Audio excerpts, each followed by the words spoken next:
Welcome to Engage with Sketchnoting. We're engaging learners with visual note-taking today. If you would like to follow along the presentation, you can find it at bit.ly/capital L, lowercase sketch 41421. And you may want to access the presentation just because of links and things that we are going to reference as we go through today. I just dropped that link in the chat. I'll keep dropping your links in the chat as you mention them. Awesome. Thank you so much, Erica. And if you'll go to the next slide for us. So I am Jennifer Underhill. I'm here with Tanya Churchill. We are your facilitators. We are both DLCs who work in the southeastern and the southern areas. And Erica Woodard is going to be our moderator today. So she'll be checking the chat. If you have any questions, feel free to put them there. Our digital learning standards that we're going to be incorporating today are empowered learner, creative communicator, and knowledge constructor. And then our learning targets for today, we have a couple of warm-up exercises for you. We want you to understand the what and how of visual note-taking. We will share some supporting research with you, along with how to create a culture of sketchnoting in your classroom. And then we're going to wrap it up with some resources and digital swag for you. So what we have here first, so for those of you who have joined us after our initial slide, if you can grab something real quick to write with and just any type of writing surface, papers, sticky note, whatever you have laying nearby, we would like to do a little scribble activity. So Erica, if you will click on the pencil for me, they only have view access, but I'm going to scribble along with you guys today. And I think Tanya's going to join me in on the scribbling also. So all we're asking is for a few simple scribbles on your paper. Nothing fancy.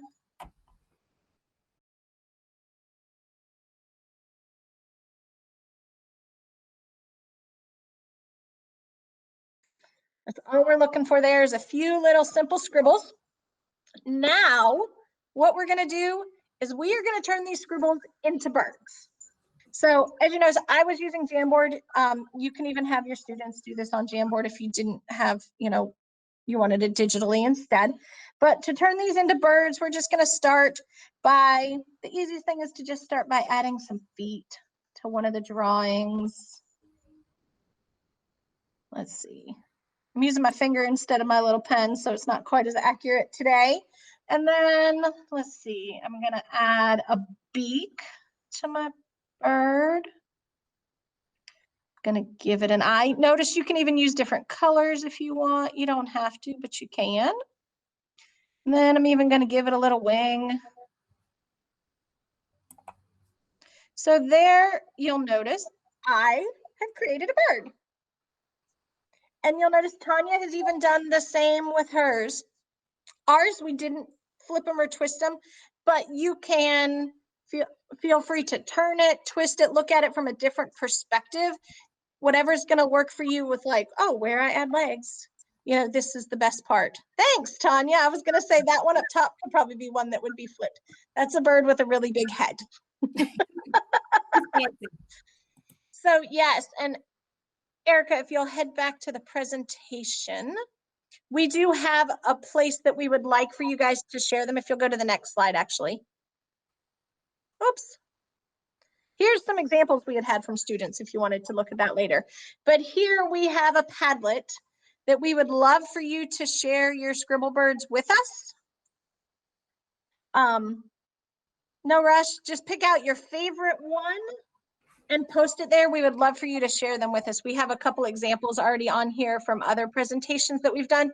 You'll notice that it doesn't always have to be just like, a little bird that you think outside your window. We have vultures and peacocks. We've seen turkeys, all different types of birds. I think we might have even had an ostrich or so before too. But we would love to see some of your pictures shared with us. Yep, so at your leisure, just kind of add to our collection here, and we'll keep them here with us.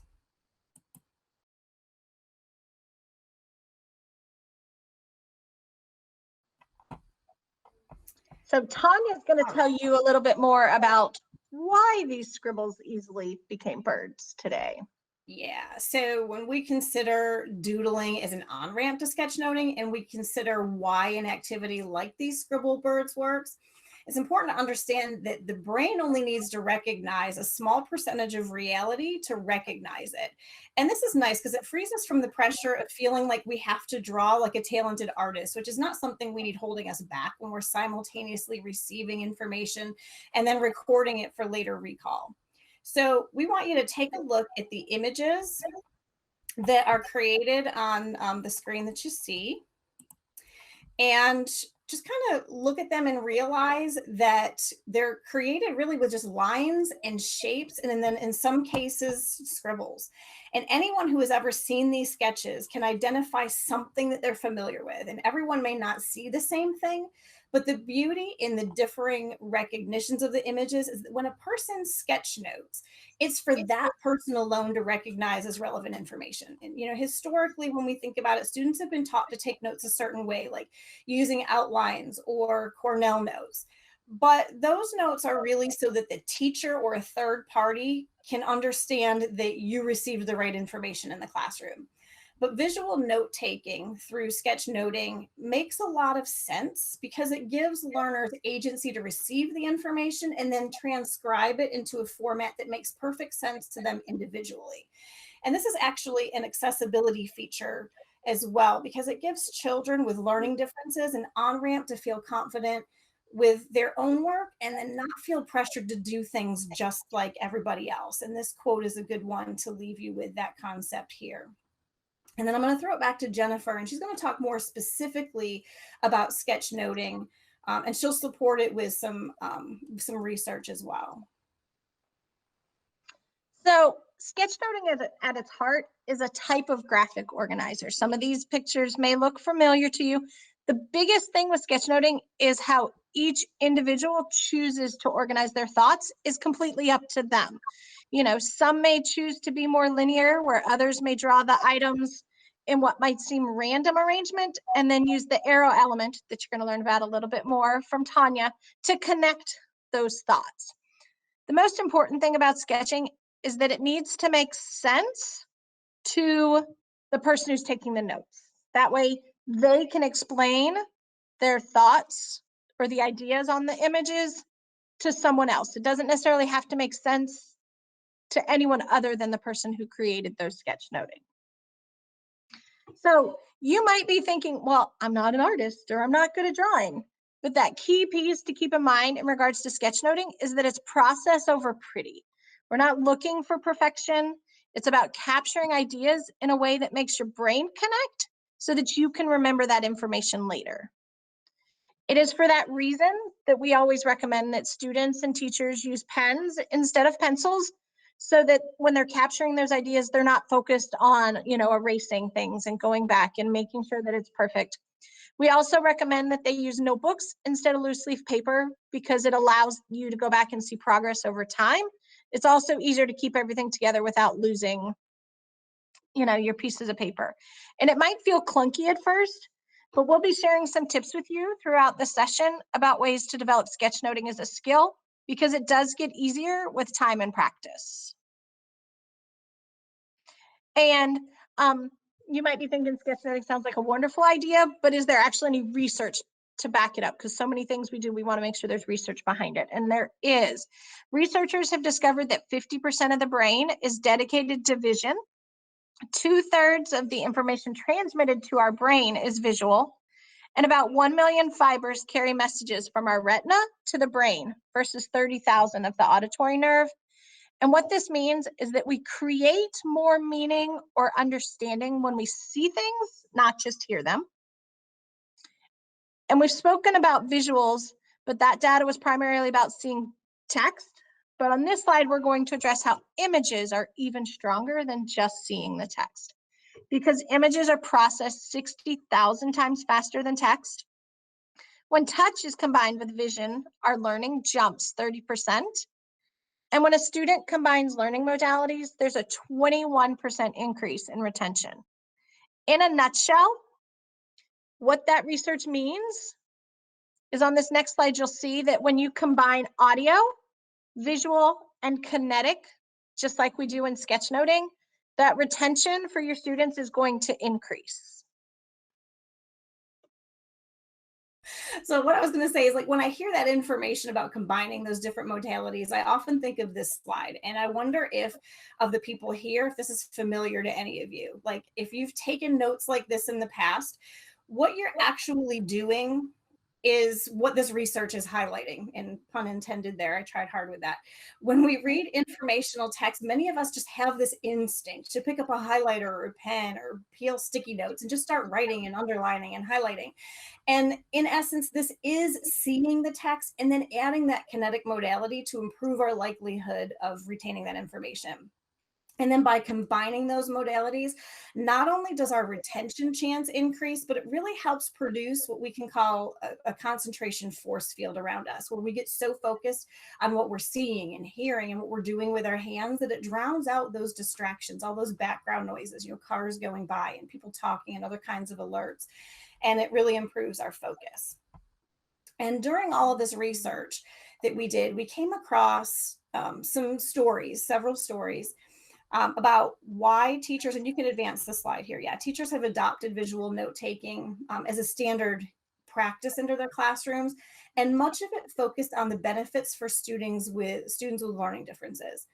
And right now I want to share one of these stories with you of a student that we just read about, and then another one is a student that I had as my own.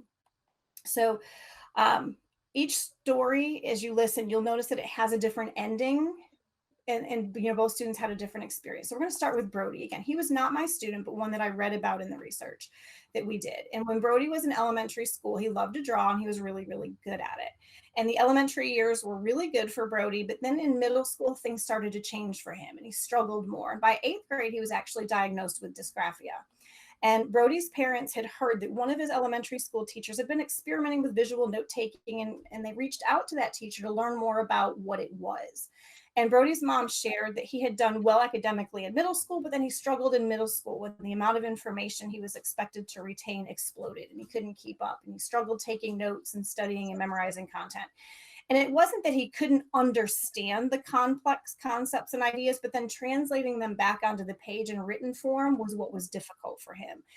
And the conventional note-taking methods weren't working for him. So the conversation with Brody's elementary school teacher resulted in the parents advocating for visual notes to be allowed in class for him in high school, which became the norm. And then when Brody was in 10th grade, the elementary school teacher reached out to Brody and asked him how it was going. And he quickly responded, and this is in quotes, "Well, it definitely helped me pass chemistry." And the teacher had moved on at that point to presenting to schools and school districts about visual note taking and asked Brody to create a sketch note for her to use in her presentations to show what it was like to be a learner with dysgraphia. And that is the visual that you're seeing on the screen right now. This is Brody's sketch note. And then as I was reading that story, it just made me think about a student that I did have myself when I taught in elementary school. 6 years ago was the last time I had him as a science specialist. And his name is Dalton. Dalton's story is highly layered, and I'm just going to try to give you the cliff notes here. It would be accurate to say that Dalton was a challenging student for most to teach, but in the years that he took my electives, I didn't struggle very much with him. He definitely liked to draw. He was really good at it. And I could tell that it kept him focused, or sometimes it just helped him refocus so that he could focus on the content. So I let him draw. And since drawing is a really important part of science that I was teaching at that time, I had an idea for him that would capitalize on his strength and would provide me with authentic work samples that I could use in my classes. So I asked him to draw whatever he was learning in his homeroom science classes and then bring me the drawings so I could use them as samples in my electives. And he told me that he could not do it because he'd get in trouble. Not knowing really the extent of what this meant, I assured him that I'd talk to the teacher, I'd explain what I needed, and that it would be fine. And I did exactly that. And what I got in return was an email from his case manager saying that his behavior intervention plan stated explicitly that he was not allowed to draw in classes or there would be consequences. And my heart sank. And to this day, I am deeply impacted by this. And the picture that I have on the slide is one that Dalton gave me all those years ago. He was drawing it during one of my science classes. And as you can see, it's not exactly science related, but it was helping him focus. And after class, he crumpled it up so there'd be no evidence that he was drawing during the class, and he tossed it in the trash. Well, I called him back and I told him how much I admired his work and asked him if I could have his drawing, and he took it out of the trash can.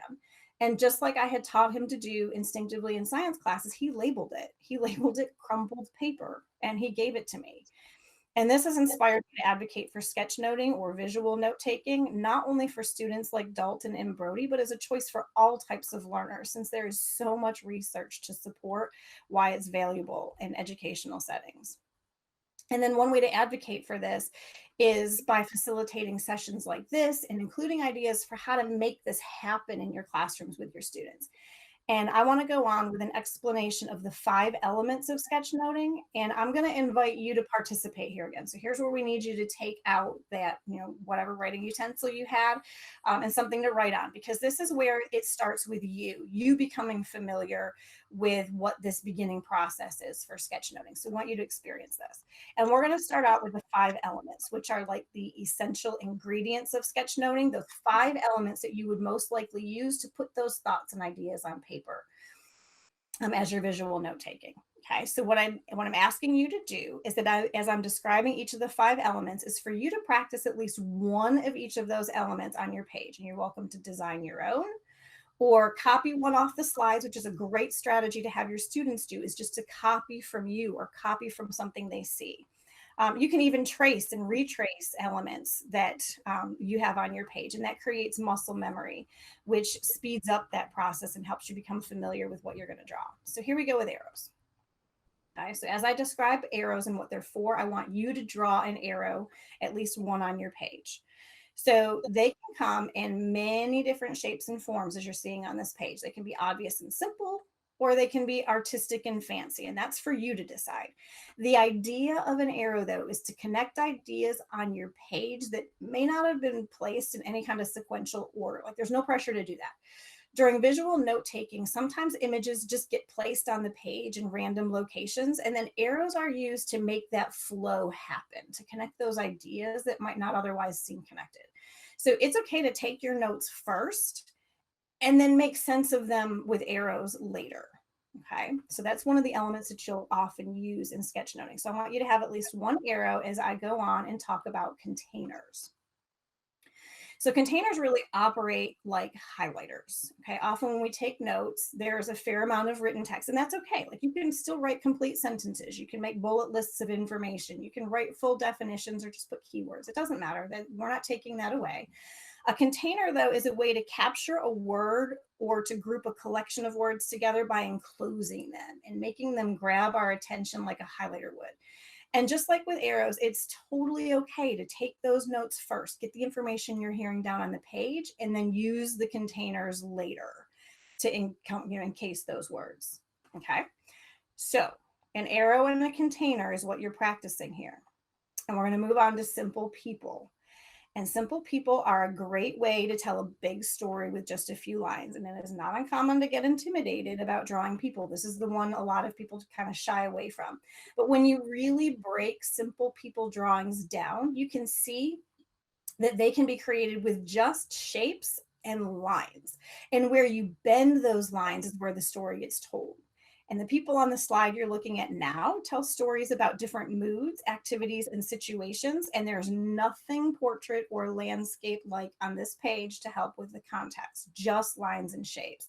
Yep, and Erica just flipped to some that I've done on my own. I've been journaling my own life for many, many years, and I am far from an artist, but I am comfortable drawing stick people. That's my limit.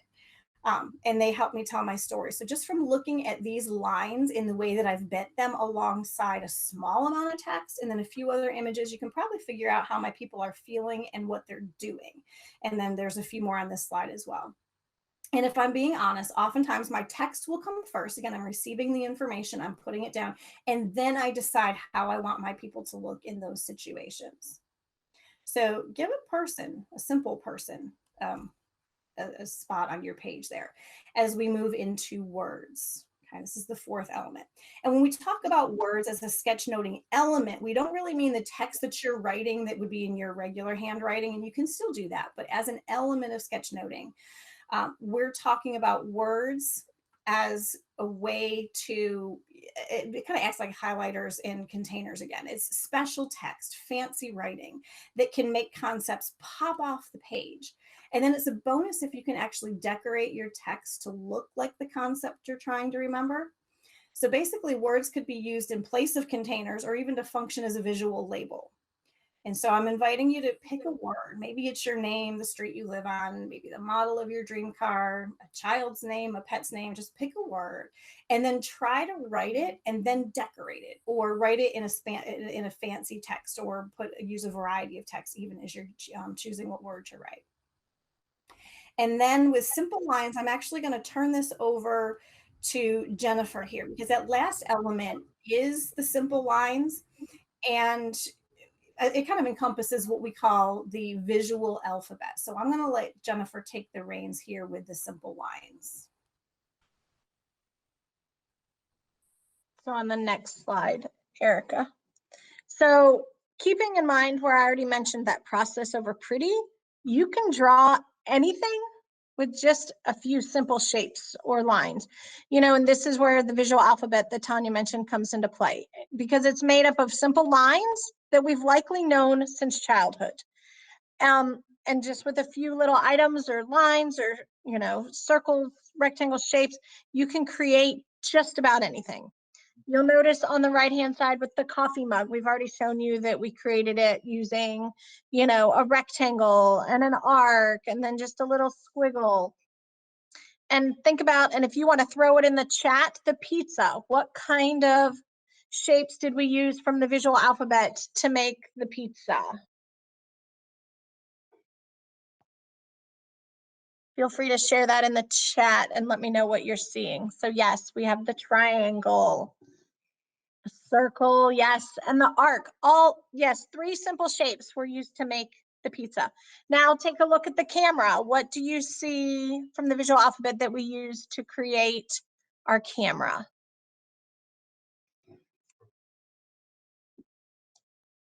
We have a circle, rectangle, the lines, the squares. Yes.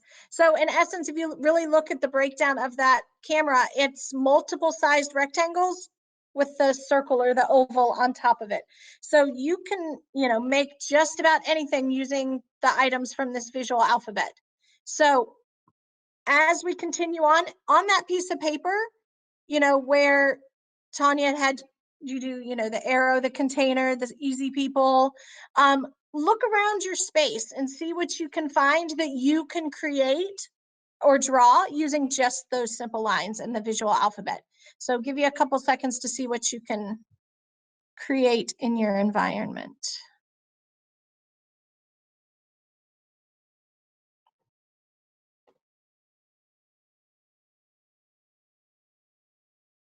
So our hope is, that you now on your paper have at least one arrow, one container, a person, a uniquely written word, and using simple lines to draw something in your environment. And we didn't give you a whole lot of time, so feel free to continue as we, continue on to still finish up whatever it is that you're sketching from those items.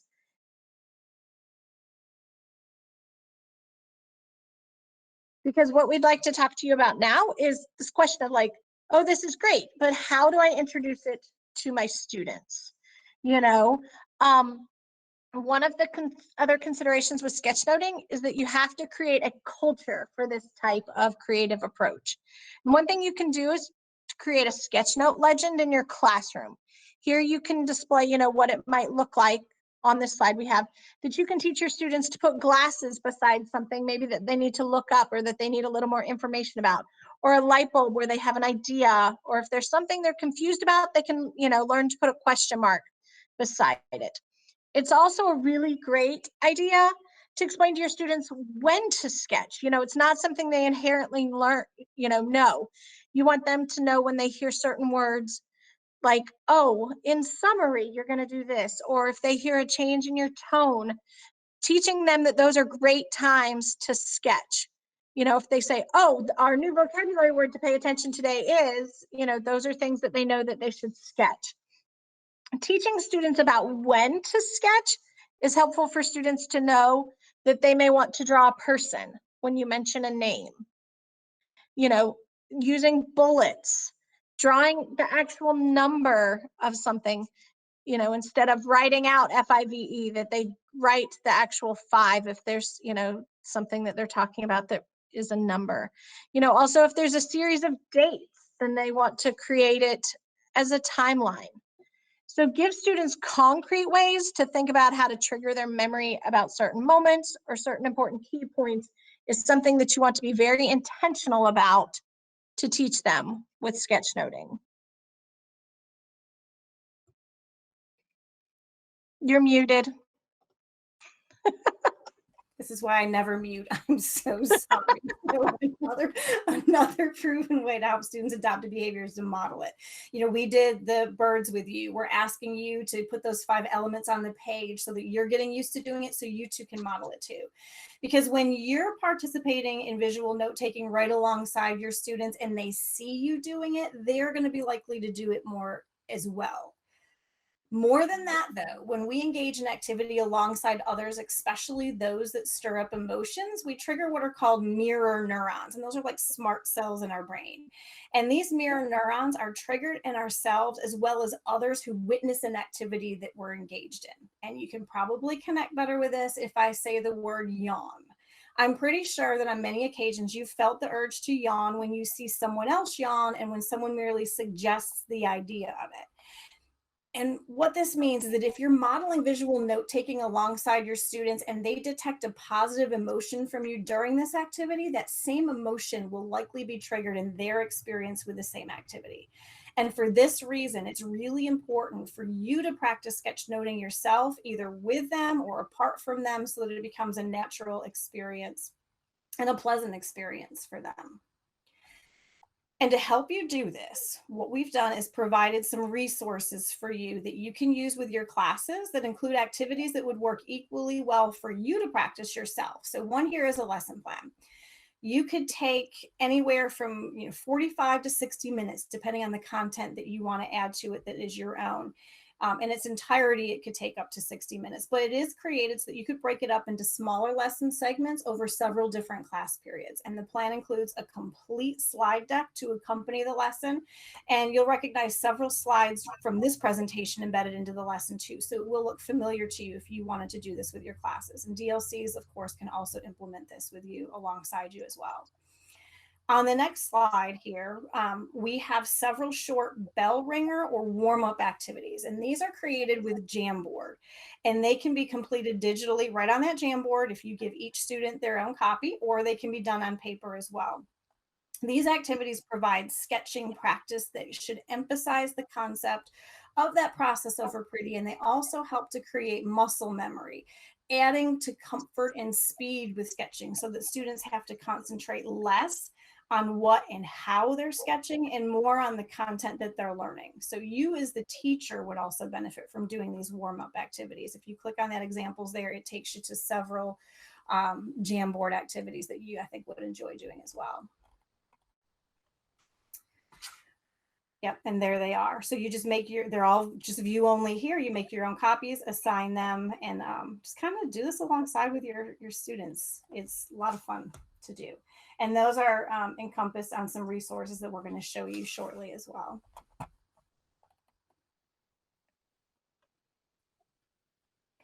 So as you delve into the world of sketchnoting, there are a couple tools online that can help build confidence with drawing, because we hear a lot of adults and students say, but I'm not an artist, you know. We're hoping these tools can help change that and allow you to practice your drawing skills. Auto draw is where you start drawing something and then the AI will produce line drawings based on what it thinks you're trying to create. With a simple click, you can change your drawing into a clip art version. It does the suggestions across the top of what it thinks you're trying to create. The other Google AI experiment tool that we'd like to introduce is Quick Draw. We're proposing you use Quick Draw to help you practice sketching, because once you start drawing in Quick Draw, you're given 20 seconds to draw a given object in a way that the computer can recognize it. And this practice can help you and your students sketch more efficiently and reinforces the concept of process over pretty. It's one of those things you can just have fun with it, and over time you'll notice improvement in your skill when sketching. And if you notice the icons on either side here, we've included 2 screencasts that will provide a more in-depth walkthrough of both programs for you. These next 2 slides for you are for that you can use with your students when modeling sketchnoting. We don't actually want you to sketchnote today, but this is one that you can include in a presentation with your students. And here we've chosen a curriculum-based, yet easy to follow along video from YouTube. And you notice on the slide, we've already pointed out the key vocabulary that your students would need to watch and listen for. Using a video is a great way for you to be able to sketch along with your students when helping them get started. This would be a great opportunity for you guys to simultaneously sketch, and at the end you guys can kind of compare and see, oh, well, this is how I represented this, or this is how I showed this. And it's a great learning tool for your students, for you guys with that modeling Tanya mentioned. And as we get ready to wrap up our presentation, we'd like to share with you our website of resources. And on this main page is where you'll find the educator resources, where depending on your preference for learning, we have a variety of different formats. On the click down arrows, you will notice whether you prefer a book, podcast, videos, research articles. There's a little something for whatever your learning preference is.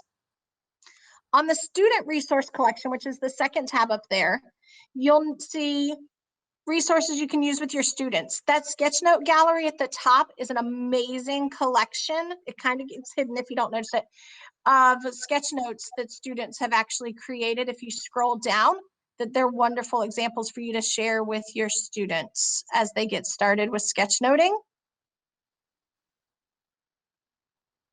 Under your student resources, we also have included the auto draw and the quick draw that we already shared with you, along with tools that you could use to have your students create digital sketch notes if they don't want to use paper and pencil. And also knowing how most of our students like to learn with videos, we've included a variety of YouTube tutorials. The third tab you see up there is the same link that we showed you earlier with those warm-up prompts that Tanya addressed earlier. So with sketchnoting, we're wanting to allow students to better understand and create meaning with those complex ideas. And they can do this by drawing and thinking about the topic, much like these words from Albert Einstein, where drawing is not art, drawing is thinking. And if I can picture it, if I can't picture it, I can't understand it. So we want to make sure that our students are creating meaning. And just before you leave us, we'd like to leave you with some digital swag to take with you and use if you'd like. You'll see an original digital badge created by our wonderful moderator here, and you can use it to call your own, put it in your emails, wherever you put your badges. There's a set of 18 bookmarks, each with its own quick bell ringer or warm-up activities similar to the warm-up prompts that we showed you there on the Jamboards. You can print the sets of bookmarks out and give them to your kids and have them choose which ones to do. There's a bookmark for your own reading, and then if you are somebody that tweets, there are ready-made, already sized up for you Twitter banners related to sketchnoting as well, and those are handcrafted by us as well, and you can use those. And as we conclude the session on sketchnoting, engaging those learners with visual note taking, we would really appreciate it if you would take a minute to click on our feedback form and share with us your experience during this lunch and learn session. We do use the feedback to follow up when needed and to inform decisions about future professional learning that we provide for you guys specifically. And the feedback, I was gonna say, yeah, Erica has posted the feedback form in the chat, but it's also on the slide presentation. And thank you for allowing us to run over by a couple minutes. We apologize. We had a ton of information to squeeze into just a small amount of time. So we're here if you have any questions, as we did go through things very quickly, but otherwise, thank you so much for joining us today. Yep, absolutely. Thank you. And we'll look at the feedback forms if you need us to follow up with you. And you also have our contact information at the beginning of the slide. If you want to get in touch with us, we can support you any way that works for you.